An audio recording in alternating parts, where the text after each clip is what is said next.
When we talk about curve sketching, tine zvinhu zviviri zvatinoda kana kuti zvatinokwanisa kuwana takatarisa zvatabva kudzidza pari zvino. Saka chekutanga, we need roots. And remember kuti takati maroots chi, these are solutions of a quadratic equation. Saka tinoda ma-solutions e-quadratic equation. Pano ndo patingeta kutokudzoserai kuform 4 kwamakadzidziswa kusolve a quadratic equation muchishandisa factorization, quadratic formula, kana kuti method yachadzidzisa mava ku A level kudai inonzi completing the square, which is going to be the subject of our next lesson. Saka we need roots. And how do we find roots? We use factorization. Dzimwe nguva inogona kutirambira tinoshandisa quadratic formula.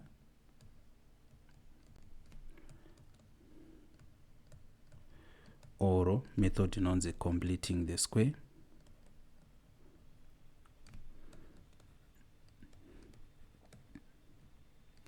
To find roots. Saka panapa chekutanga chatinoda kana tichiskecha tinoda chi? Tinoda roots.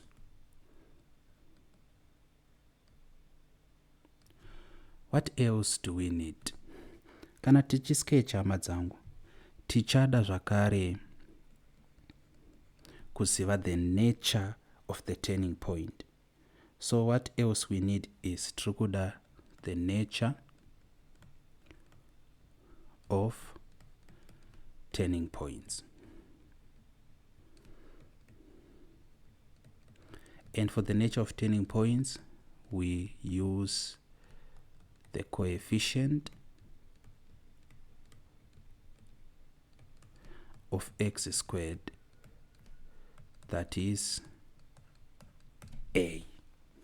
Saka ndo zvinhu zviviri zvatiri kuda. Tichada maroots, maanswer tinowana tikasolve quadratic equation. Tichada kuziva the nature of the turning point. But patiri kuda kusketcha panapa nditi. Patiri kuda kusketcha apa. Tichabva tada kuwedzera pane zvatakadzidza discriminant, because takati discriminant inotudza chi? The nature of roots. And kana chiti nature of roots, tukutaura zvinhu zvitatu. It's either we have repeated roots, kana discriminant iri 0, kana kuti tine two distinct roots, kana discriminant iri positive, kana kuti greater than 0. Then lastly tine non-existent, kana kuti no real roots, kana discriminant iri less than 0. Ndo nature yacho. Saka nchakuratidzai kuti inopinda papi. Asi pakusketcha ma-curves, we strictly need ma-roots and also to know the nature of turning points. So let us now do the sketching. Saka chatanga ne question 1. Tiri kuda kuita sketch the curve of what? Of x squared minus 5x plus 6 is equal to 0. Do curve ratiri kuda kusketcha iri. Saka chatinotanga kuita, tiri kuda kuziva kuti what is going to be the nature of the turning point. Ndo chekutanga. Saka tiri apo manje, tichati a is equal to 1. Muruzona. Why that a is equals to 1? Because a is coefficient ya x squared. A in number multiply x squared, of which number multiply x squared panapa ndi 1. Saka a is equals to 1. Saka na a are equal to 1 teta kuti therefore a ingerichi greater than 0. Kana a are greater than 0 tati tinenge tine chi? Tinenge tine a minimum turning point. Mu exam tinokurudzirai kutonyora kuti turning point kunze kwe kuti manga matombo indicator earlier kuti tipi yakamirira turning point. Saka iyo iyi sentence yatanyora yakakosha zvisingaite. yakakosha because yato answer the first requirement yatinoda kana tichida kusketcha a quadratic graph. After this takuda kutsvaga maroots at that quadratic graph. Saka maroots tinomawana sei? X squared minus 5x plus 6 is equal to 0. We make sure kuti quadratic equation yedu yakanyorwa zvakanaka, kureva kuti tinotanga na x squared toenda kuna x topesera nenumber yakanyorwa in the form ax squared plus bx plus c. If you know, you know. Saka yakanyorwa zvakanaka, ticha multiply the first and the last terms. Saka x squared times 6 the 6x squared. Tichada ma factors a 6x squared ekuti tikama multiply anotipa 6x squared, asi tikama adda anotipa minus 5x. Saka ma factors aya akamira sei? Tikatora 3x na 2x, then toti minus minus 3x minus 2x ndi minus 5x, minus 3x times minus 2x ndi 6x squared. Saka panapa ma factors edu abuda, kureva kuti we can actually use factorization. Then takuchi replace the middle term ne this expression inova x squared minus 3x minus 2x plus 6 is equals to 0. Tuataisa machi ma brackets edaya, panapa to factor out x. Ta factor out x yovachi x minus 3, panapa to factor out minus 2 yova futi x minus 3. This is equal to 0. Saka x minus 2 x minus 3 is equal to 0. So tinobva taziva kuti tieta kuti therefore x is equal to 2 or 3. Aya ndo anenge ari machi maroots. Apa tazviita sei? Tatora bracket ra x minus 2 takati riri equal to 0, tikarisolva rinobuda riri x is equal to 2. Tikatora graph ra x minus 3 tikati equal to 0, tikarisolva rinobuda riri x is equals to 3. Saka yando anenge ari maroots edu. Saka tava na maroots, tava ne nature. Pakuchisketcha manje takungoda iso. Tinoisa x axis yedu, tovataisa y axis yedu. Saka zive kuti kusketcha kwedu kuchange kuri miniaturistic panapa. Hatisi kuzopedza kusketcha kwese. Ndipamusana pekuti zvimwe zvacho tinozozvidzidza ku differentiation, ku calculus, kwatinodzidziswa kuwana ma coordinates a turning point. Saka izvozvo chambozvimira. Kusketcha kwedu pari zvino tichangoda kuziva maroots, tichada futi kuziva nature of kana kuti type of turning point. Saka maroots edu ndi 2 na 3, panapa panani 2, apo panani pana 3. Then tikauya panapa it's a minimum turning point, kureva kuti curve redu rerakadai so something like this. Kana tadai so tatopedza kusketcha kwacho. Tatopedza. Sivai maroots enyu, sivai type kana kuti nature of turning point. Tapedza. Okay. But tichiri pano manje pane discussion yatiri kuda kuita. Saka rekandidzise zvishoma kuti muone kuti ndiri kurevei kana chiti pane discussion yatiri kuda kuita. Using a different color. Takadzidza isusu the nature of roots. Tikati nature of roots inopiwa ne discriminant b squared minus 4ac. Kana b squared minus 4ac is equal to 0, tina anonzi ma repeated roots. Kana b squared minus 4ac iri actually greater than 0, tine 2 distinct roots. Kana b squared minus 4ac iri less than 0, tine no real roots.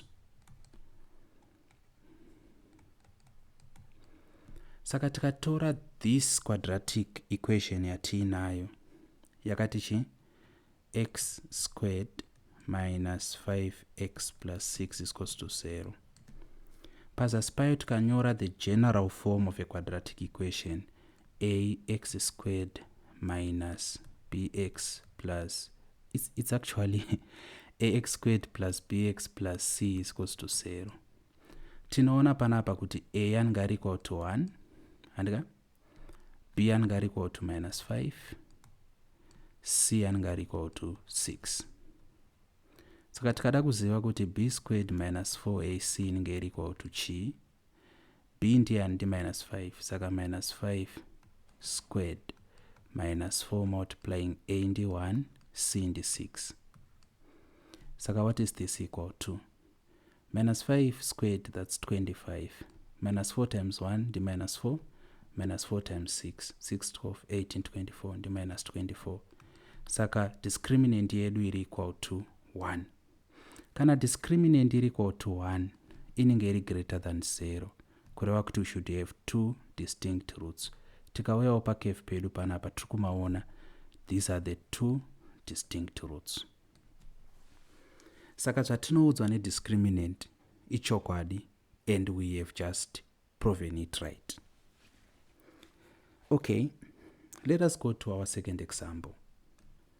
In our second example, tirikuda kusketcha the graph minus x squared minus 5x plus, actually it's minus x squared plus 5x minus 6 is equal to 0. Chekutanga tinoda chi nature of turning point. Saka tichanyora the value of a. Panapa a is equal to minus 1. That is a inenge iri less than 0. Kana a iri less than 0 tinechi maximum turning point.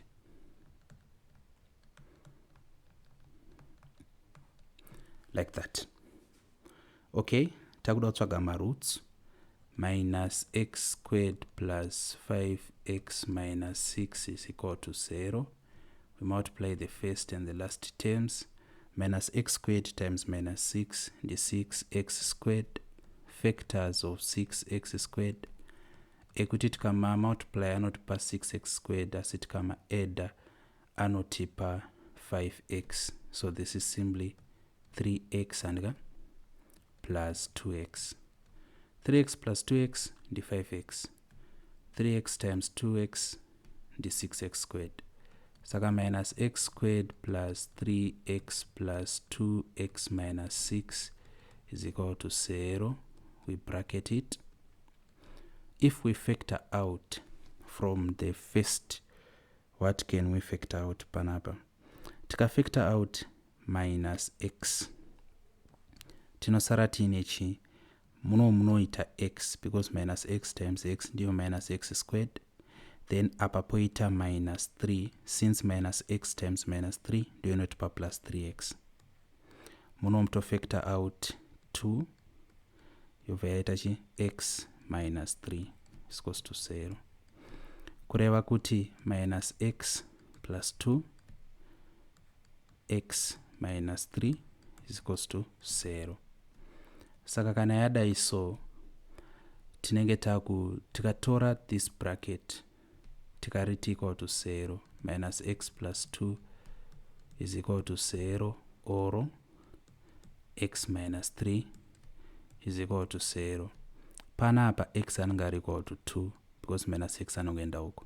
Panapa x anenge ari equal to 3 again, because minus 3 anoenda uko. Saka x is equals to 2 or 3 ndo machi marutso edu aya. Saka marutso afanana. Takuda kuchisketcha x y. Chinonzi maroots chi? Maroots, these are points. Maybe ndansana kutsanangura. Maroots ma points ekuti curve redu kana kuti parabola yedu inocrossa the x-axis. That's why maroots edu tanomanyorera pa x-axis. That's why marutsu edu tamanyorera pa x-axis in our previous question. Saka kana marutsu ari 2 na 3 tunoenda pa x-axis towatanoisa chi 2 none na 3. This is a maximum turning point. Saka our curve is going to be like this, like that. Yatobuda. If we want to argue kuti bx squared minus 4ac yatiudza here kuti we have two distinct roots, tinongonyora ax squared plus bx plus c. Panapa tina minus x squared plus 5x minus 6 equal to 0. Kureva kuti a anenge ari equal to minus 1 andika b are equal to 5, c are equal to minus 6. Saka b squared minus 4ac inenge iri equal to b ndiani 5, so 5 squared minus 4 multiplying minus 1, which is multiplying minus 6. Saka this is 25 panapa. Then tikati minus 4 times minus 1 tinowana 4, as 4 times minus 6, 6 to 18, 24, tinowana chi minus 24. Tikauya panapa tirikuona kuti answer yedu inenge iri equal to chi 25 minus 24 ndiani d1. And since 25 minus 24 are 1, tirikuona kuti panapa b squared minus 4ac inenge iri greater than 0. So there were two distinct roots. Yabuda. Saka ndo zvatinongoita matsangu, zvinotonakidza kuita. Ngatitei example 3 tozoita example 4. Saka pa example yedu kana kuti practice question yechi4 tichada kuskecha x squared minus 4x plus 4 is equal to 0. Tichatanga nekuda kuziva the type of turning point. A is equals to 1, that is a is greater than 0. Kana a is greater than 0 tinechi tine minimum turning point. Then pakutsvaga maroots tichatora x squared minus 4x plus 4 is equals to 0. Shall multiply the first, the last terms. X squared times 4 and 4x squared. Chatswaga factors of 4x squared, such that tikama multiply anotipa 4x squared, tikama add anotipa minus 4x. Saka panapa ndi minus 2x minus 2x. Because minus 2x times minus 2x ndi 4x squared. Minus 2x minus 2x ndi minus 4x. So that's x squared minus 2x minus 2x plus 4 is equals to 0. Toda iso. Panapa pekutanga tino factor out x andika tosara tina x minus 2. Page 2 tisha factor out minus 2. Tosara futi tina x minus 2. That's equal to 0. Tino sara tina x minus 2 mkatum because it is minus 2 times minus 2 not per 4. You have to be careful there. To most students, that's a common mistake.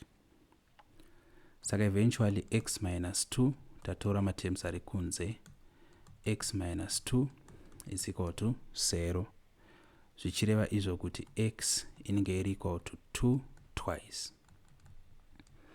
And kana x are equal to 2 twice, iyi ndiyo inonzi repeated root amadzangu. Ndiyo inonzi repeated root. Kana takuda kuiplota manje, akuzi kuplota kusketcha x, y, what is our point pana 2 nde panapa, ndo pana 2, then it's a minimum turning point. Kureva kuti curve redu rakadai so, like this. Murikuzvona. Saka repeated point rinongonobata x-axis pana 2, ndozoreva kuti repeated root kana kuti repeated point. Maona tinoitwa sei? It's not difficult by any metric it's not difficult. Let us do our last example. In our last example, we want to plot minus x squared plus 3x plus 2 is equals to 0. Tinotanga nekusiva the nature and type of turning point. A is equals to 1, actually minus 1. That is A is less than 0. Kureva kuti tinechi maximum turning point.